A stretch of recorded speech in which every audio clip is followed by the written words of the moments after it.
Traversant le hall, puissamment embrumé par les volutes de cigares des derniers clients, j'entrevis à nouveau le regard de la jeune serveuse, qui cette fois-ci me dévisagea comme si elle eût subitement reconnu une vague célébrité en mon insignifiante personne. Elle avait certainement fait le lien entre le nom inscrit sur mon addition et celui qu'elle avait probablement vu dans les journaux de la semaine dernière, à la rubrique nécrologique.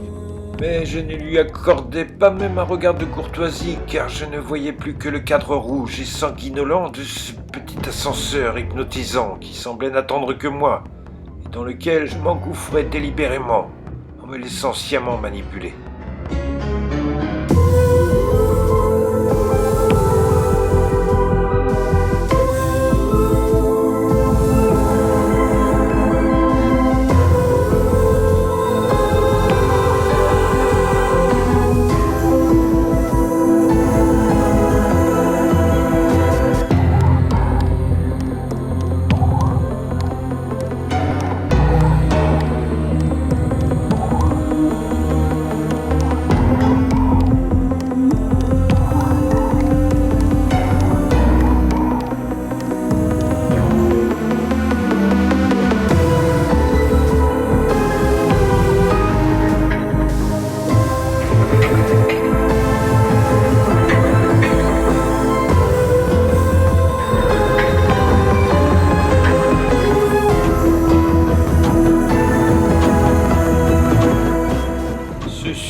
Cercueil vertical me hissa péniblement jusqu'au dernier étage du Devil's Reef, où, contre toute attente, ses portes s'évasèrent lentement sur un somptueux salon richement agencé, surplombé d'une imposante verrière couverte de vitraux époustouflants. Comme de bien entendu, chacune des scènes suggestives qui révélaient le soleil en traversant cette incroyable mosaïque de verre coloré évoquait inévitablement l'un des nombreux aspects de l'univers aquatique. Quant au précieux mobilier, fort d'afficher sa valeur outrageuse en toute arrogance, il constituait néanmoins une inestimable collection d'art amphibien où se mêlaient sans scrupule et dans une totale incohérence d'antiques sculptures indigènes aux formes noueuses et torturées, d'étoiles introuvables réalisées par certains de nos plus grands maîtres, de l'or, beaucoup d'or, parsemant élégamment de ses fils les tentures de velours écarlates, ornant délicatement de ses feuilles les nombreux cadres des tableaux, sublimant copieusement de son éclat naturel chacune des plinthes et des moulures, du bois des sièges à la trame des tapis. En somme, le vieux Morlock voulait m'en mettre plein la vue, sans avoir à me le déglutir atrocement au visage. Pourtant, au cœur de cette éblouissante caverne d'Ali Baba, c'est un objet sans la moindre valeur qui parvint à retenir vivement toute mon attention. Car même si une telle probabilité fut tout bonnement impensable, l'horrible portrait suspendu au mur vers lequel je m'avançais timidement ressemblait trop idéalement à celui qu'on m'avait récemment dérobé au manoir. Était-ce là un faux, remarquablement exécuté ? Comment le mien aurait-il pu parvenir jusqu'ici avant moi ? À moins qu'il n'ait fait le voyage avec moi, à mon total insu, bien dissimulé dans les bas-fonds nauséeux des cales putrides du chalutier de Waldo. L'ouverture soudaine de l'imposante porte à double battant située à l'autre extrémité de cette coupole à ciel ouvert me fit sursauter comme un voleur. puis un couinement exaspérant de mécanique mal huilée résonna lugubrement sous le dôme vitré, et je vis alors apparaître l'ombre d'un homme filiforme et manifestement timoré, menant avec grande prudence son maître incontesté avachi pitoyablement sur une anachronique chaise roulante.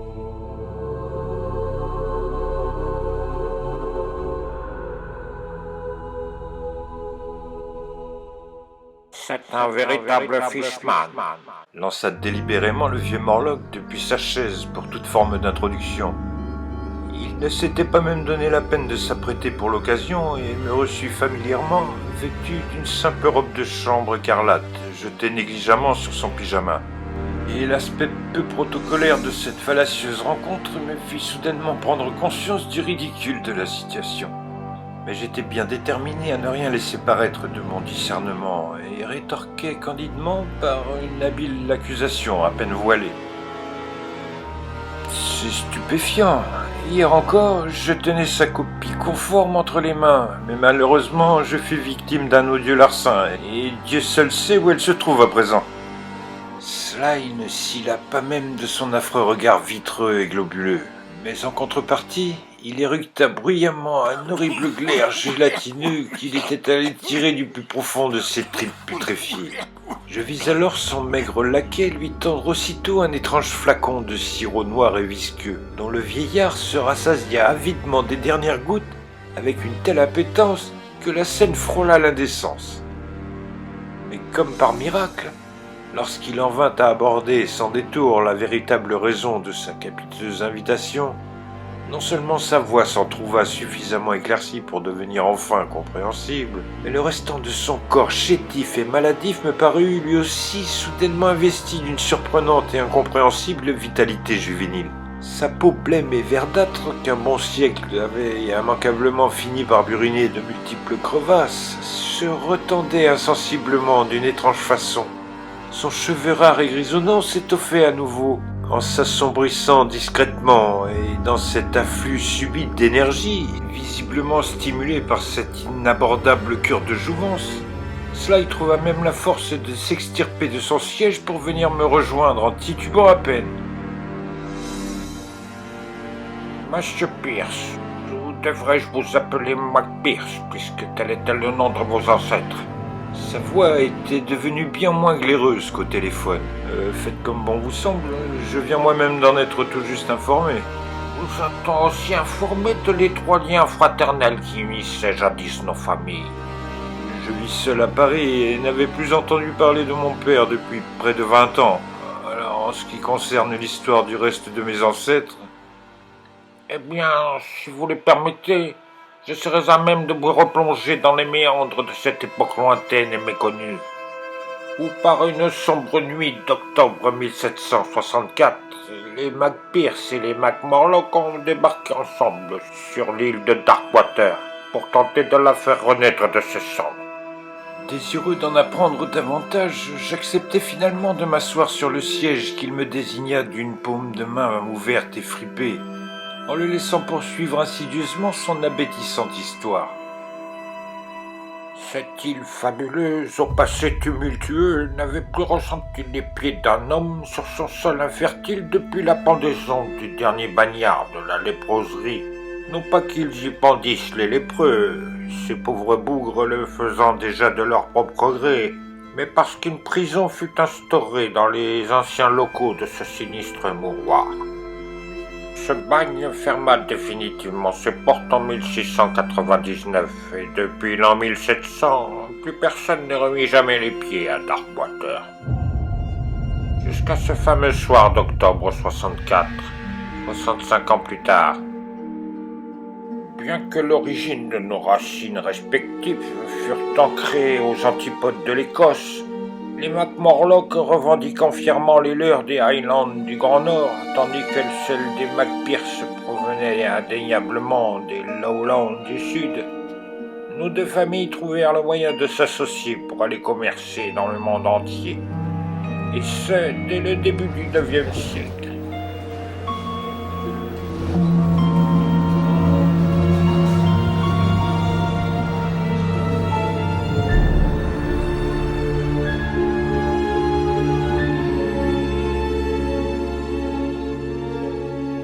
Je passe rapidement sur la somme de péripéties qu'ils eurent à surmonter pour réussir à développer au cours des siècles une certaine prospérité dans les zones les plus inhospitalières de ce monde perverti et décadent.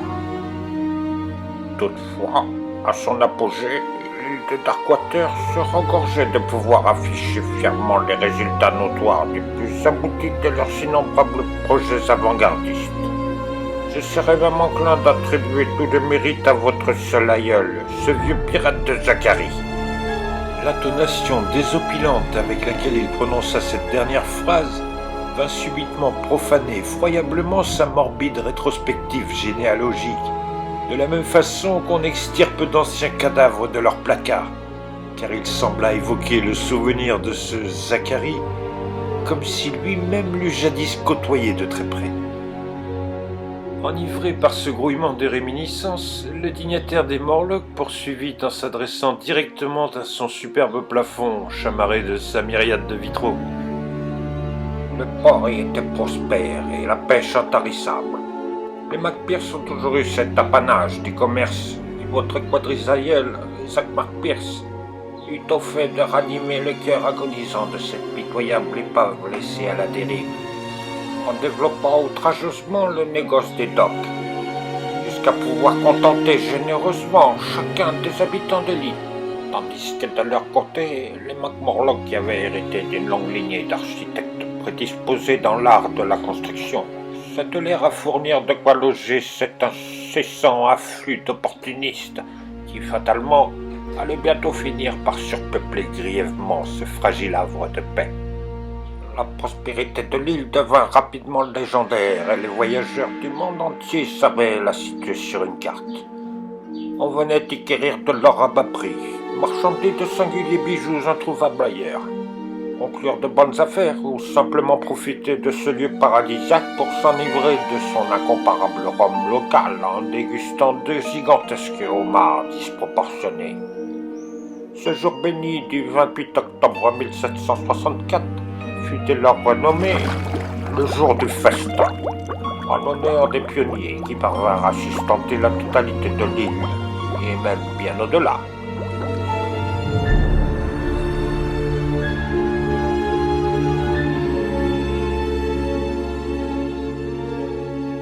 Néanmoins, cette célébration annuelle qui à l'origine fut instaurée pour festoyer entre simples riverains, amorça incessamment tout un banc de poiscailles impertinentes, barbares et détestables au possible, qui, faute de bienséance, en vinrent peu à peu à transformer nos innocentes et paisibles fêtes communautaires en de répugnantes orgies, autant futiles qu'avilissantes. Darkwater retomba alors dans une totale déchéance, au même rythme que Zach sombra dans une profonde démence. Ce Zacharie de mes ancêtres a donc fini par succomber aux affres de la folie, osai-je l'interrompre en relevant ce fait qui sembla lui avoir échappé. Ce ne sont là que de piètres rumeurs infondées que colportent certains briscards trop enivrés dans les arrière-salles des tavernes qui longent les docks, et se complaisent à chuchoter dans l'oreille des curieux qu'un sinistre pacte aurait été conclu entre Zach et d'incontrôlables forces du mal. Mais sous l'influence inhibitrice de l'alcool, ces vieux loups de mer seraient à même de vous dépeindre avec une extrême précision la plus rocambolesque de toutes les légendes écossaises. Et quelle est votre propre version de cette subite aliénation, enfonçai-je davantage? Malheureusement, ce ne sont pas les diagnostics qui font défaut. Un surmenage trop assidu envers ce projet pharaonique qu'il eut entrepris, l'anxiété due au cumul de ces inéluctables responsabilités, ou simplement un caillot de sang mal logé, qu'il aurait obtusément ignoré, causant ainsi d'irrémédiables séquelles à son incomparable et néanmoins indispensable cerveau.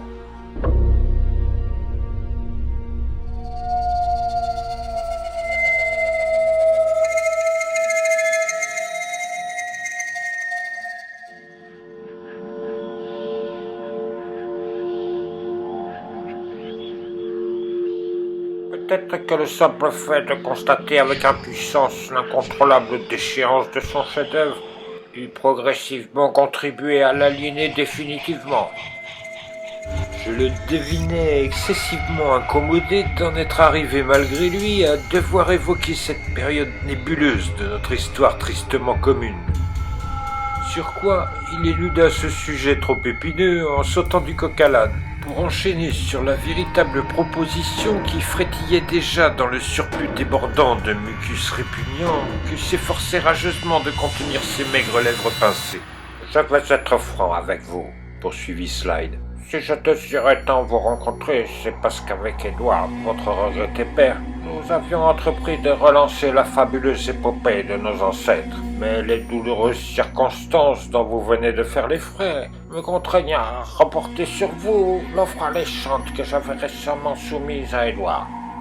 À l'instar de qui, je l'espère, vous prendrez vous aussi conscience de l'opportunité péremptoire que représente ce projet insensé, qui de prime abord pourrait paraître singulièrement utopique, mais qui pourtant, sachez-le, a été patiemment mûri et soigneusement élaboré. » Avant même qu'il n'eût achevé sa phrase, son maigre laquais, qui se tenait patiemment prostré dans l'ombre de son maître, s'anima langoureusement pour venir me remettre un épais dossier couvert d'un cuir sombre et finement ouvragé, mais que je réprimais à accepter dans un prompt recul de défiance.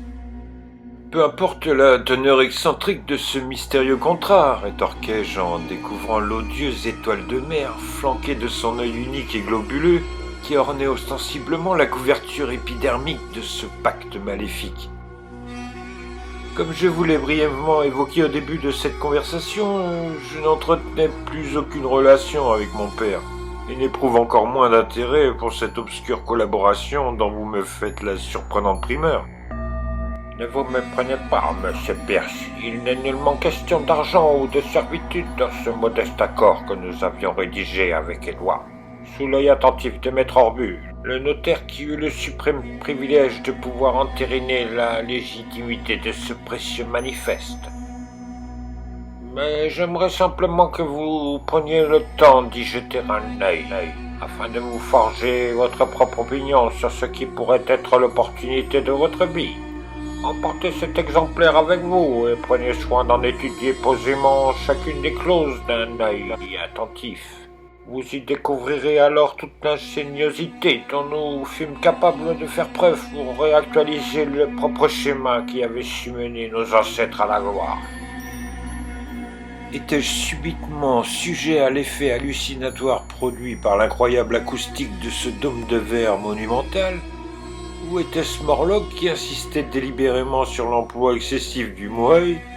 Toujours est-il qu'entre le timbre exaspéré de sa voix de crapaud, l'atmosphère oppressante de ce lieu impensable qui sentait affreusement la marée, et l'aspect délétère qu'affichait le funeste grimoire que son larbin tentait désespérément de me fourguer avec insistance, lors d'une brève mais saisissante fraction de seconde, il me sembla surprendre le motif oculaire ornant le centre de cette inacceptable couverture de chair momifiée, me dédier un effroyable clin d'œil cyniquement complice et résolument sous-entendu.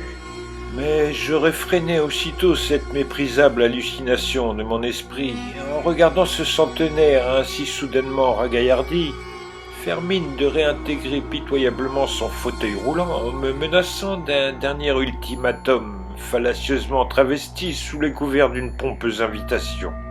Voici ce que je vous propose.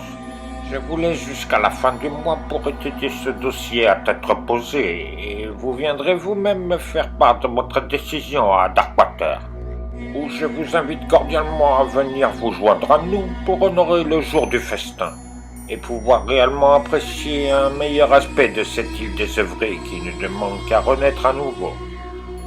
Après tout, cela ne m'engage à rien, me mystifiai-je en surmontant ma répugnance à m'emparer de cette preuve supplémentaire que constituait certainement ce détestable ouvrage.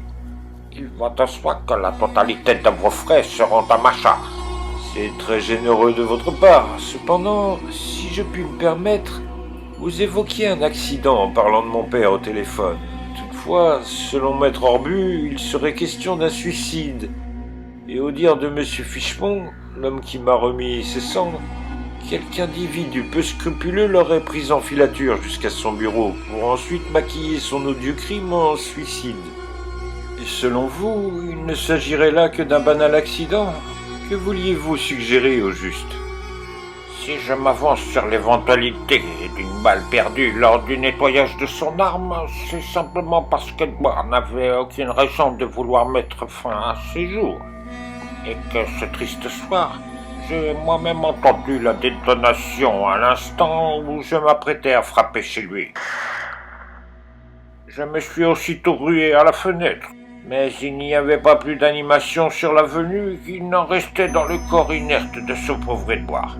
Évidemment, puisque c'est toi l'assassin, murmurai-je entre mes mâchoires crispées. Plaît-il ? Non, je disais avoir suffisamment abusé de votre temps et que pour ma part, il me reste encore tous ces cartons à emballer pour pouvoir vous restituer vos locaux. Ne vous préoccupez pas de ces aléas dérisoires. Par respect pour votre famille, ce bureau sera le vôtre tant qu'il vous plaira. À ma charge, bien entendu. D'ailleurs, j'ai de même rejeté votre paiement du dernier loyer. N'en soyez pas offusqué, mais prenez-le comme une modeste contribution à votre deuil. Son majordome l'avait déjà poussé à l'autre bout de ce hall presque aussi sordide que grandiloquent, si bien que quoi que j'eusse alors répondu, le grincement horripilant de sa chaise y résonnait si bruyamment qu'il n'en eût saisi un traître mot.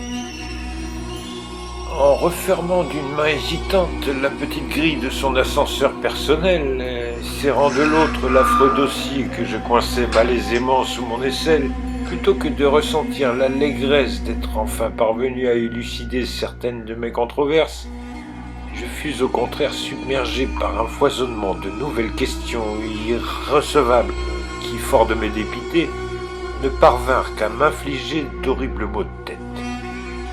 Par quel prodige ineffable ce vieillard déliquescent et quasi impotent avait-il pu se rendre seul jusqu'au bureau d'Edward? Et pourquoi m'avait-il paru si préoccupé de parvenir à m'associer à son projet farfelu, afin de rassembler à nouveau nos deux familles respectives? L'esprit encore trop embrumé par cette surabondance de divagations mentales, je me surpris à introduire la clé dans la serrure de mon bureau sans même pouvoir faire cas de mon retour par la rue. Il m'avait pourtant semblé voir poindre les premiers flocons d'un hiver qui s'augurait excessivement pénible et rigoureux. Mais une autre surprise allait d'autant plus venir me glacer le sang. Ce fourbe de Sly avait judicieusement profité de cet entretien pour envoyer sournoisement ses larbins perquisitionner une nouvelle fois les locaux de mon père et récupérer ce qu'il n'y avait pu trouver la première fois, à savoir la valise contenant toutes les bobines illicites. Quel irresponsable je fus de n'avoir pris le temps de tout remettre en place dans le logement secret du placard avant de me rendre à ce rendez-vous scélérat parfaitement prémédité. Il ne me restait plus que mes yeux pour pleurer un tel amateurisme. Et cet encombrant grimoire, certainement garni et hontément de pages résolument blanches. Édouard avait dû s'en retourner les cendres dans son urne en découvrant la fulgurante perspicacité de sa progéniture. J'éprouvais une profonde frustration à m'être ainsi laissé damer le pion par ce vieux corsaire. Mais quoi faire? Retourner l'affronter, alors qu'à l'avenant, il avait certainement mûri une semblable plaidoirie des moins réfutables. Quant à la police, que pouvais-je bien aller leur dénoncer sans pouvoir étayer mes propos de la moindre preuve tangible? Ces Morlocks semblaient être de bien vicieux brigands, aussi fourbes et pondérés que d'imprévisibles murènes, mais aussi fielleux et retors que de sanguinaires requins. Je fixais avec désillusion l'impressionnant manuscrit flanqué de son énigmatique symbole étoilé qui s'obstinait à me poursuivre, posé là, juste devant moi, en jugeant qu'il serait peut-être préférable de rentrer simplement à Paris, reprendre le morne cours de ma paisible existence, mettre un terme à toute cette histoire abracadabrante et ainsi préserver le peu de lucidité que je détenais encore. Mais l'inéluctable envie de découvrir ce qu'un tel ouvrage pouvait bien dissimuler derrière une si répugnante couverture me fit incessamment tourner sa première page avec défiance. Une forte effluve d'algues desséchées exhala du livre, dont finalement les pages avaient tout de même été parsemées d'une antique et néanmoins très élégante calligraphie. Et on sent point par point les différentes étapes qu'il suffirait d'appliquer pour que Darkwater puisse un jour revivre son apogée. Toutefois, certains alinéas me parurent d'emblée trop nébuleux et foncièrement équivoques. Mon manoir, entre autres, faisait l'objet d'une totale rénovation entièrement prise en charge par la famille Morlock. D'autres clauses frôlaient presque l'indécence, comme celle stipulant que les McPierce seraient dispensés de toute contribution à l'aménagement, l'approvisionnement ou toute autre dépense ayant attrait à l'île. En outre, notre famille bénéficierait, quoi qu'il advienne, de la moitié de tous les bénéfices générés par la rentabilité indiscutable de ce fabuleux projet. Toutes ces alléchantes propositions pu être trop le porte-à-porte, à croire que le vieux Sly tentait désespérément de me refourguer l'un de ses invendables aspirateurs défectueux. L'unique contrepartie requise pour valider cet attrayant contrat ne consistant qu'à apposer ma simple signature en lettres de sang sur la dernière page de cet odieux grimoire. Pour ma part, l'objet de mes préoccupations se focalisait surtout sur l'étrange manière dont Slide était parvenu à se rendre jusqu'ici. Soudain, j'eus comme un vif éclair de génie. Il y avait 2 autres portes sur ce palier, l'une donnant chez le voisin, mais l'autre arborait en permanence une affichette décollée où l'on pouvait encore lire « Out of order », en panne. Il y avait donc bien là un autre ascenseur, qui avec de grandes chances communiquait probablement par le biais sinueux des sous-sols avec ceux de l'immeuble voisin. J'allais vite corroborer cette subite intuition en me glissant discrètement hors du bureau pour aller profaner d'un léger coup de tournevis cet astucieux passage dérobé qu'utilisaient sûrement les Morlocks pour se rendre discrètement d'un immeuble à l'autre. Comme je l'avais auguré, le petit monte-charge demeurait tout à fait fonctionnel et me précipita rapidement vers les bas-fonds insoupçonnés du vieux Londres. Je n'avais pas la moindre idée de ce qui m'attendait au détour de ces caves irrévélées, mais j'étais bien déterminé à récupérer quelques-unes des preuves que l'on venait de me subtiliser. Un inexplicable et déplaisant sentiment d'oppression envahissait peu à peu tout mon être, au même rythme que cette petite boîte de sardines s'engouffrait inexorablement dans les entrailles sépulcrales de Brixton. Et après les affres de cette interminable descente abrutissante, le grincement d'un puissant ressort métallique accompagné d'une violente secousse de la cabine vinrent enfin m'avertir du terminus. Je pris néanmoins le temps de laisser l'écho du tintement métallique s'abîmer dans l'accablante obscurité qui régnait ici-bas pour tendre un instant l'oreille avant de m'engager à pousser fébrilement sur la grille de ma cage. Sur ma droite, un antique escalier de fonction d'un bois poussiéreux et vermoulu remontait vers les étages du Devil's Reef, tandis qu'à ma gauche s'étiraient sur une profondeur insondable les murs décrépits d'un ascétique corridor dont le faible éclairage fourni par les rares chandelles qui jalonnaient ses parois insalubres évoquait lugubrement la sinistre coursive d'un effroyable caveau abandonné depuis des siècles. Malgré l'édifiant pressentiment de commettre là une grossière erreur, j'empoignai pourtant fermement l'un de ces candélabres en guise de flambeau et poursuivis mon investigation en m'immisçant avec une infime prudence dans l'inquiétante galerie située sur ma gauche.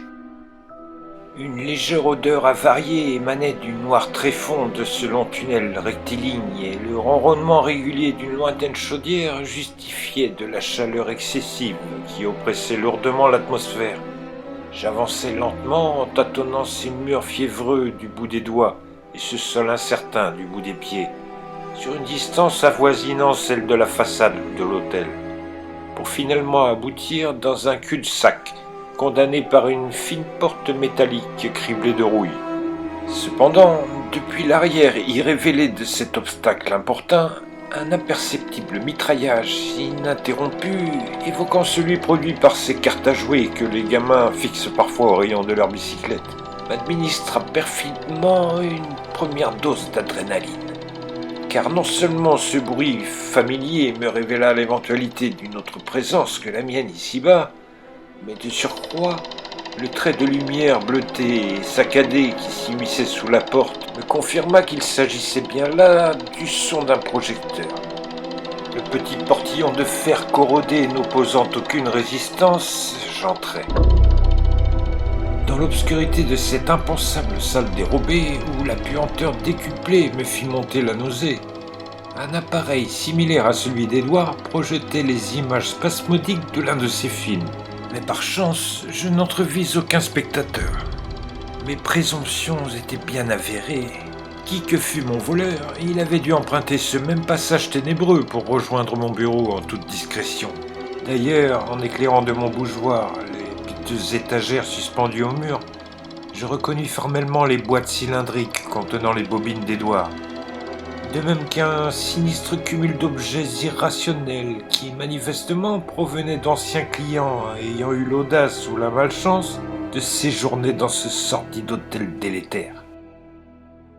Il y avait là pléthore d'effets personnels, des valises d'hôtes encore pleines, de l'or et des bijoux jetés pêle-mêle sur le sol, et plus éloquent encore, divers passeports et autres cartes d'identité parsemaient funestement ce méprisable cimetière de souvenirs.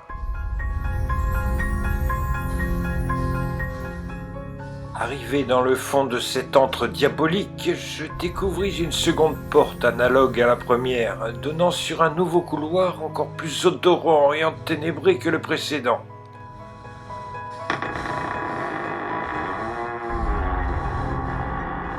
La puissante odeur d'ammoniac qui évoquait immanquablement l'urine était insoutenable et repoussait d'elle-même toute tentative d'intrusion.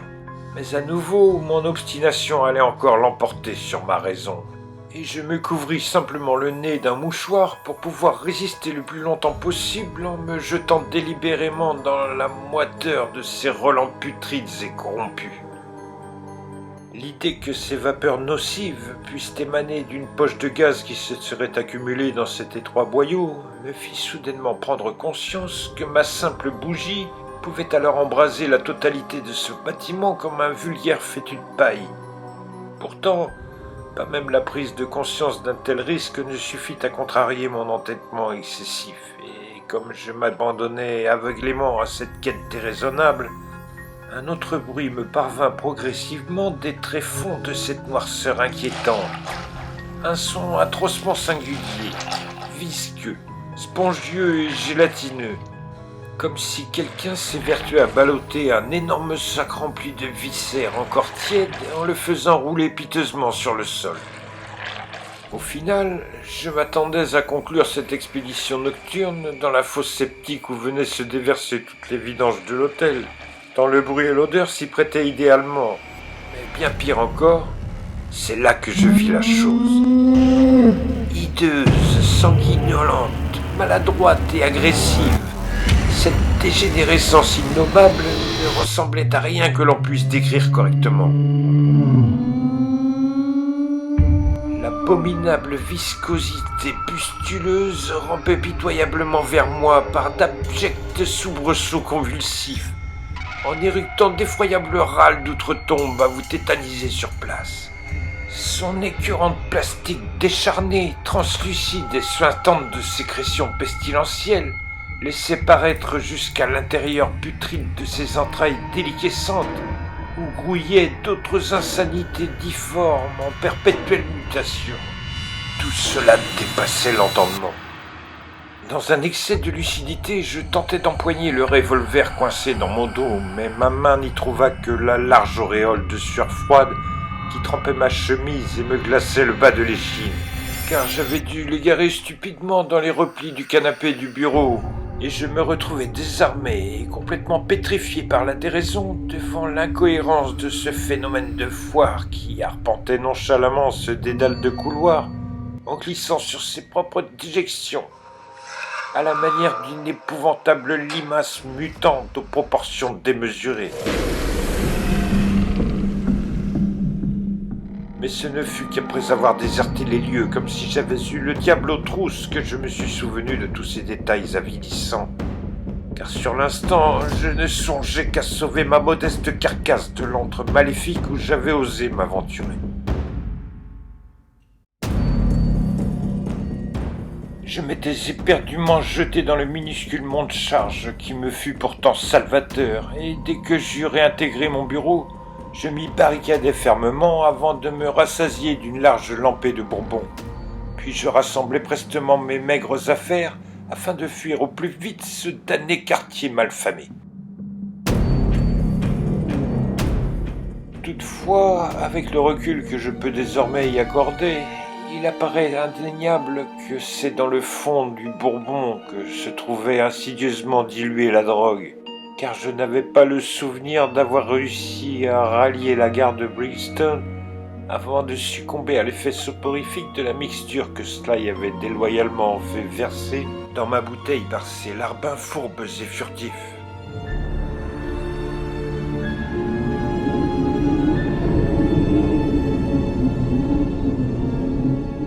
Toujours est-il que c'est la morsure incessante et lacérante d'une précoce gelée hivernale qui m'extirpa endolori de ce coma honteusement provoqué.